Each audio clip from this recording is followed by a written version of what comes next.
डुकराने केला घात, ऑटो उलटून मजुराचा अंत।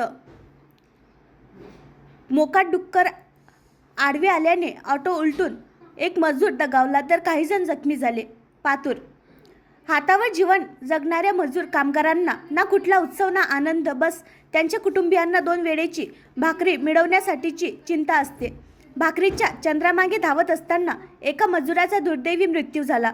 मोकाट डुक्कर आडवे आल्याने ऑटो उलटून मजूर दगावला तर काही जण जखमी झाले।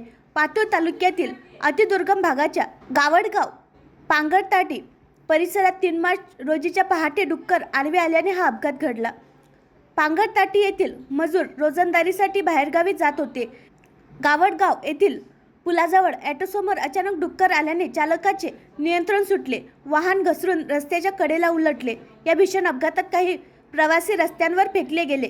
अपघाताचा आवाज ऐकून ग्रामस्थांनी घटनास्थळी धाव घेत जखमींना बाहेर काढले आणि तातडीने जवळच्या रुग्णालयात दाखल केले। काही जखमींची प्रकृती गंभीर असल्याची माहिती आहे। यापैकी राजू दामू जाधव यांचा उपचारादरम्यान मृत्यू झाला। त्यांच्या निधनाने परिसरात शोककळा पसरली आहे। आणखीन नवीन व्हिडिओ पाहण्यासाठी आमच्या देशमुख एक्सप्रेस न्यूज चॅनलला सबस्क्राईब करा, लाईक करा आणि शेअर करा।